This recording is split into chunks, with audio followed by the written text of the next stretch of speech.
So the first thing I want to talk about is how this bike handles, the 890 Adventure R handles when you're on gravel. It handles very well. It's very stable platform. You can get a wheel in the air like that, and it comes down, feels good. You can hang a back end out around a corner like this, and it feels good, feels stable. The geometry of the frame and the bike lends itself to being very stable off-road over washboard, which leads to the next point of suspension. Like the suspension on the 890 is very good. The front forks, you can have them plush when you want them plush. You can have them, it's fully adjustable with compression and dampening.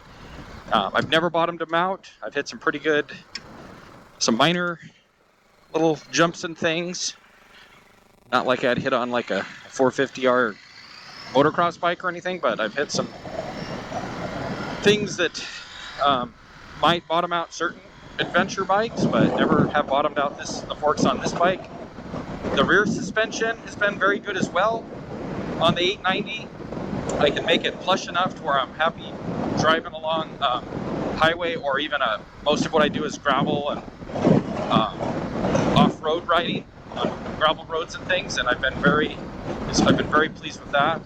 The 790, I had to replace the rear shock, and I went with the Turotech fully adjustable shock because I just couldn't get the 790 to get soft enough to where I didn't feel like it was a harsh ride, and it also kind of would kick me in the back when I go over a small pothole or a small log crossing. I tried to adjust my way out of it. It could be me. I mean, you chime in out there. It could have been me and my lack of skill and adjustment. But the 890, I bought it.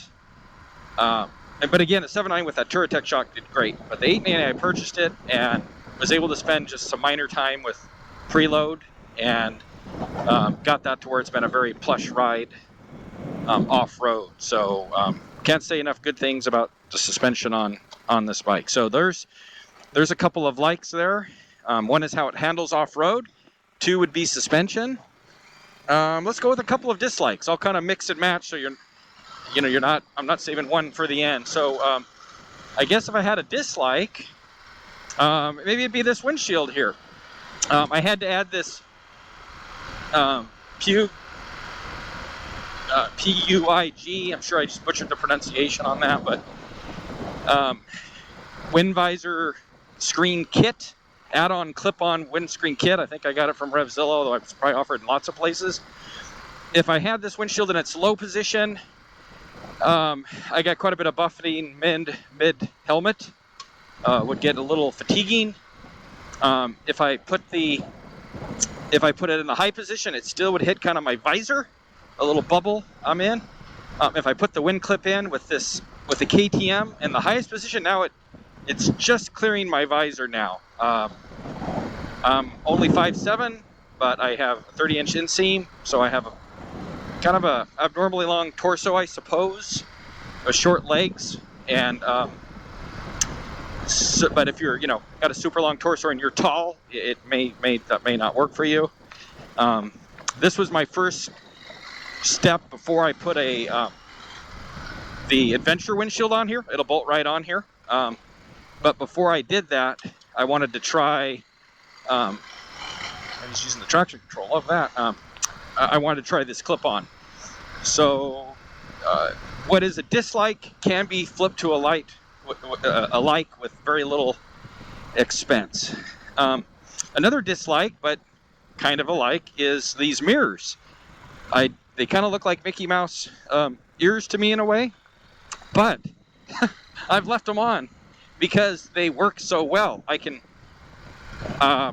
get around my shoulders, which is most mirrors I have. I'm looking at my shoulders or my arms, and these, as maybe you can see from the camera there, it's getting around my shoulders, and I can see behind me. So even though I don't like the looks, I like how they function. So that's a dislike. So there's a couple of quasi dislikes. Back to likes, I've touched on a little bit. Traction control. I mean, I've never had a bike with traction control. Dirt or street. adventure-oriented bike, and I like this. I can hang out the back end a little bit, and on a 5 slip, it'll reel it back in. So I started off kind of ambivalent about the whole thing. I didn't buy this bike because it had it, but I thought, well, it has it. Let's see what we think, and I like it. I've come to really enjoy it. I'll play around with it a little bit. So traction controls alike. Another like, ergonomics. I like the upright riding position I'm in. I feel like I'm in kind of a supermoto / dirt bike position. Feels good off-road, but it also feels good on-road. If I'm riding long distances, I can be nice and upright, and I don't mind.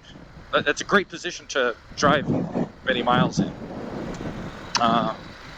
Another like, heated grips.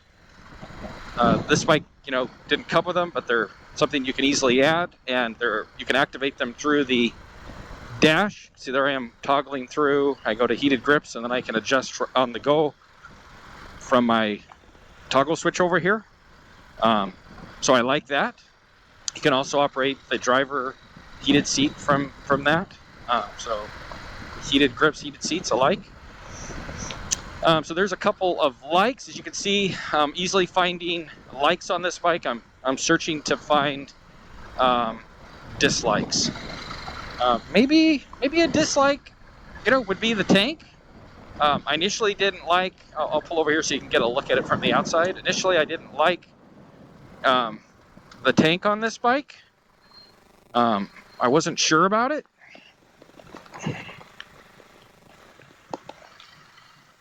Because it's kind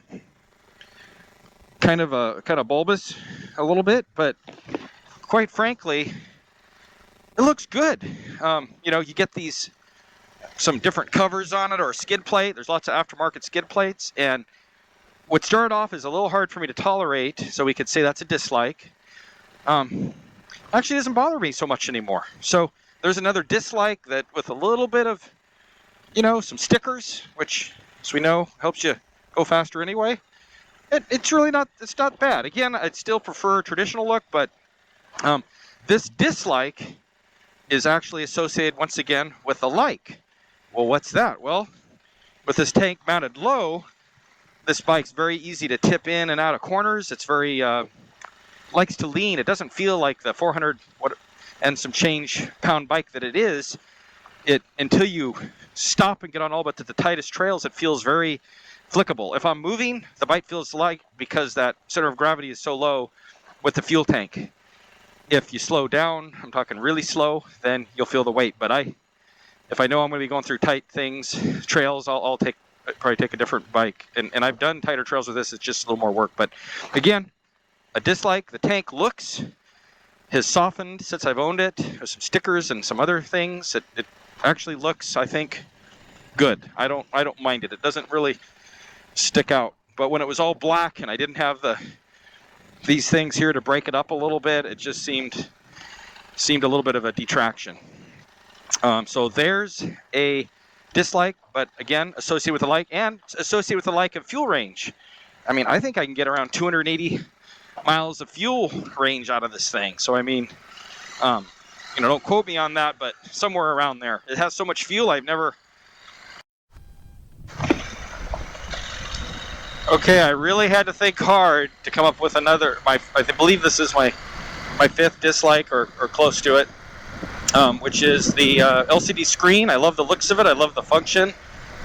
Once in a while, I'll get a little water around the edges. It's always around the edge, not in the viewable part of the screen. I warrantied one on my 790 because I got water in it. That was just a little distracting. That has not happened to that same degree on the 890. And I live in Oregon and ride in the rain a lot. Like today, it's actually sprinkling right now. So that being said, it's a minor thing. The water has not penetrated into the viewable part of the screen, and the little bit of water I did have a few months ago in the heart of winter has since evaporated out and is not an issue. So that if we wanted to really nitpick, I was like, okay, I said 5 dislikes, so I had to find a 5th one, but I had to really actually stop the camera and quit recording because I couldn't think of one. So there you go. That says something, doesn't it? A like. I'm gonna wrap this up here in a little bit. Another like of this bike is on-road manners. I like how it handles on pavement. I know generally you don't buy a bike like this for pavement handling, but I like. I mean, this is packed gravel now, but it's basically like pavement.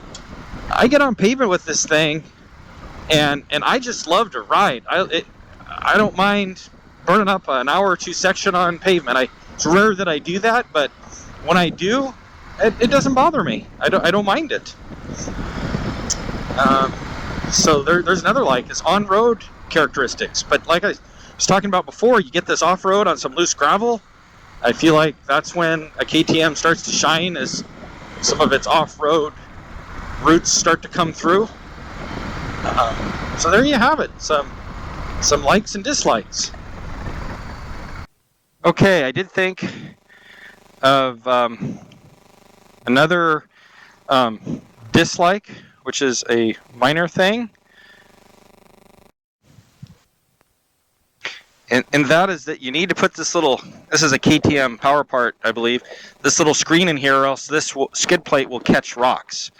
So it's a dislike, but easily fixed just with this screen. Very, very cheap, very easy to put on there, but for riding off-road, you'll need that. So another dislike, but with a fix that's super, super easy. Another like, the transmission.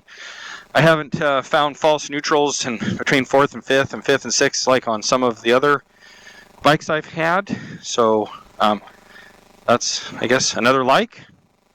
I like the exhaust, the factory as well as the Akrapovic exhaust is very quiet.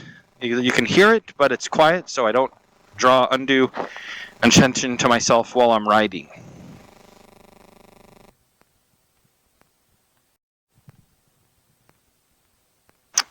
Another like is this has a place to easily put a 10-liter pack, but you could put something much, much larger on that. I like its ability to accept storage compartments. I have this tank bag on here. This is a smaller version of the Tusk Olympus. I think it's great that it accepts that so easily, as well as a GPS location. Another like. That's a nice spot for that. It's out of the way. It's out of the rain and the weather, and it seems to hold on pretty well. Another point: the tires comes with the TKC 80s. They've been adequate. They wear pretty quickly with what I'm doing, but we have roughly 1,200 miles on there. They're still holding up okay.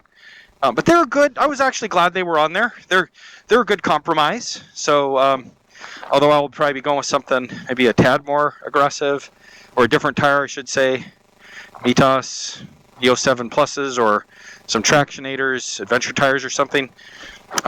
They were. I was glad they were on there because they do everything reasonably well, and I like that. I've done a variety of terrain with them: snow, pavement, dirt, some mud, but not a lot, and they've done it all. Not always perfectly well when the traction was strained, but they did it reasonably well. I like how this bike gets you. There's enough fairing here to get you out of the weather. When it was cold this year, like 30, 40 degrees, 50 degrees, hand guards, the windshield, even the tank act like a fairing, and they got me out of the wind enough to where I didn't mind riding when it was quite cold. So another like. Anyway, I think that is most of the likes that I can think of for right now. So I'm going to go ahead and wrap this up. And if you have any other questions, please let me know. And thanks for watching. Have an awesome day. Another like, last thing, is, how could I forget? Speed shifter. I'm using that now. And it works great. I typically will downshift without it, but it does do a little bit of rev matching to a certain degree when you're downshifting, but I just mainly use it on the upshifts. So here I am, go down to second gear, and I can pull out of this corner, and I can just start bumping through the gears. just with the speed shifter. So how could I forget? That's a definite like. A dislike, though, is that you have to pay to activate the speed shifter, and by software at your dealer for the speed shifter, the cruise control, and the rally pack, and some of those other things. So that being said, thanks for watching. Hope you have a fabulous day. Keep riding, and just enjoy the ride. All right, thanks for watching.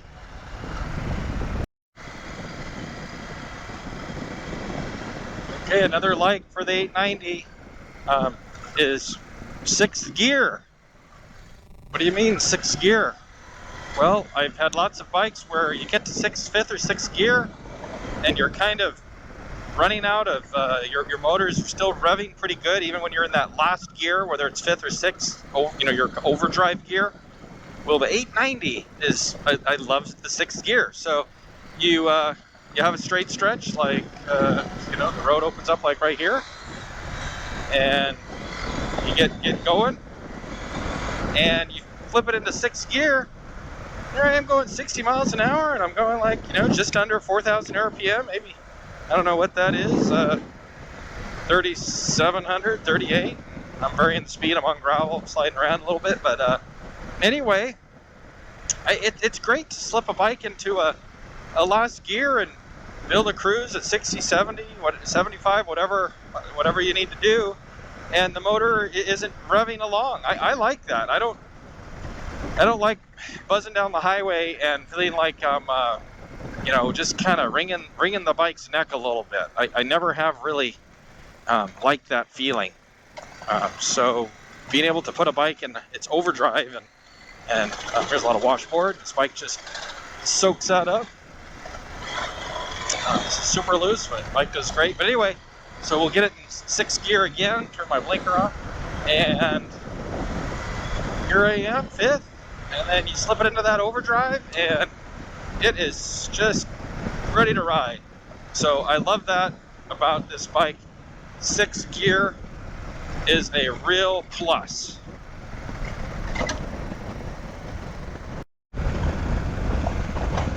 Such a beautiful day. Be out on a bike.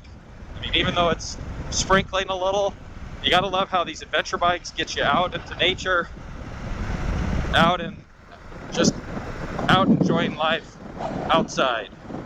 Get to see some things you wouldn't see if you were just at home inside. So I guess that's a like for any motorcycle, that they're kind of a adventure machine to see the outdoors and just see some stuff. See some things you've seen before, see some things you haven't seen before. So I guess that would be a like of an 890 Adventure R or any other motorcycle, really, right? But I do like ergonomics of this bike. Get into these gravel corners and you just naturally want to fall into a seat forward, elbows flared position where you just want to ride.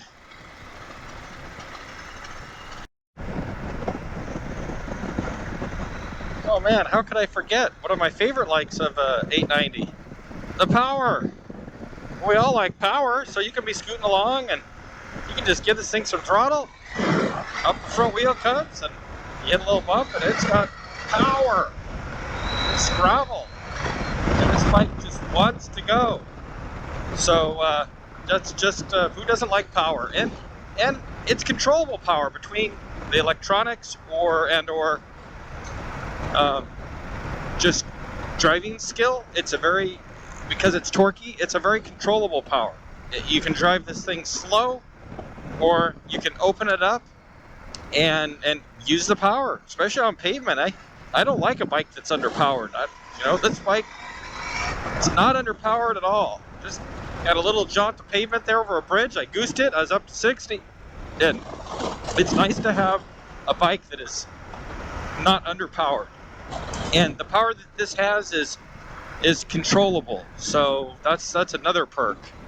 Controllable power and torque. Torque, we could argue, is more usable than all-in-out horsepower. So KTM 890, I like that it has both. It has plenty of torque. You can grunt, use the grunt in the lower gears. or in the higher gears and with lower RPMs, or if you want to rev it out a little more and feel some of that horsepower kick in, it's got plenty of that. So another pro. And I know I sound like I'm weighted as far as more likes and dislikes, and you're right, I love this bike. So I put 5,000 miles on a 790 Adventure R before this one, and I have roughly 1,200 miles on this bike. So, you know, I am biased because I've had went through a couple of these platforms, and I've liked them both. But I've had other bikes, smaller bikes, mid-sized bikes, and this seems to be a sweet spot for me, for light enough to do most of what pretty much everything I want to do, and comfortable enough on the highway to where it'll crack out some pavement miles, and that's nice too. So a lot of pros with this bike, very few cons, and the cons that I listed, or the dislikes, are things that really are relative, and many of them are associated with a positive. So you have to take my dislikes with a grain of salt, I guess. All right, well, thanks again for watching. Have a great day.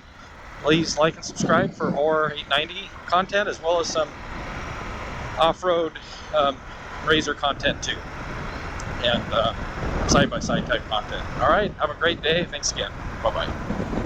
Never have challenged the fuel capacity because it's so good. So the gas tank, dislike might be that it shows a half tank of fuel, but you know, that's not that bad either, because you got five gallons roughly.